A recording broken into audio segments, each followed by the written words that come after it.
Amerika Serikat menggunakan taktik umpan palsu dalam serangan ketiga fasilitas nuklir Iran pada Minggu 22 Juni 2025. Operasi ini diawali saat sejumlah pesawat pengebom B-2 lepas landas dari pangkalan udara mereka di Missouri dan terlihat menuju Pulau Guam di Pasifik. Para ahli menilai penerbangan tersebut mungkin merupakan persiapan awal untuk keputusan AS menyerang Iran. Namun ternyata pesawat tersebut bukan bagian dari serangan utama, melainkan hanyalah umpan.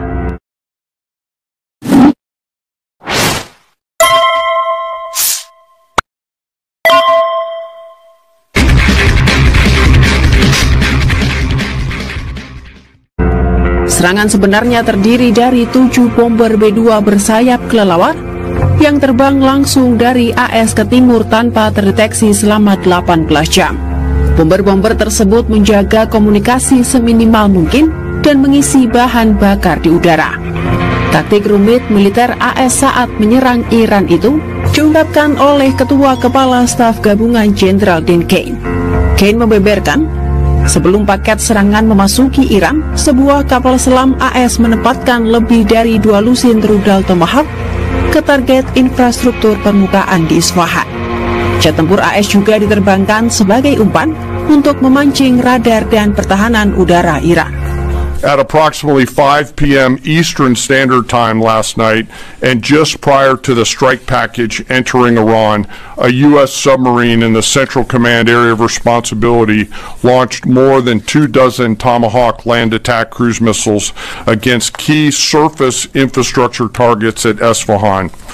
As the Operation Midnight Hammer strike package entered Iranian airspace, the U.S. employed several deception tactics, including decoys, as the 4th and 5th generation aircraft pushed out in front of the strike package at high altitude and high speed, sweeping in front of the package for enemy fighters and surface-to-air missile threats. Kane juga mengungkapkan AS menggunakan sekitar 75 senjata berpemandu presisi selama operasi ini. Senjata-senjata itu termasuk 14 penetrator persenjataan besar, yakni bom penghancur bunker seberat 30.000 pon yang digunakan untuk pertama kalinya dalam operasi militer. Kane juga mengatakan operasi yang dinamakan Midnight Hammer itu juga melibatkan lebih dari 125 pesawat militer AS, termasuk bomber siluman B-2. In total, U.S. forces employed approximately 75 precision-guided weapons during this operation. This included, as the President stated last night, 14 30,000-pound GBU-57 massive ordnance penetrators, marking the first ever operational use of this weapon. I know that battle damage is of great interest. Final battle damage will take some time, but initial battle damage assessments indicate that all 3 sites sustained extremely severe damage and destruction. More than 125 U.S. aircraft participated in this mission, including B-2 stealth bombers. Menurut Kane, penilaian awal menunjukkan bahwa ketiga target utama mengalami kerusakan dan kehancuran yang sangat parah. Meski begitu, ia menyebut penilaian kerusakan akhir masih membutuhkan waktu.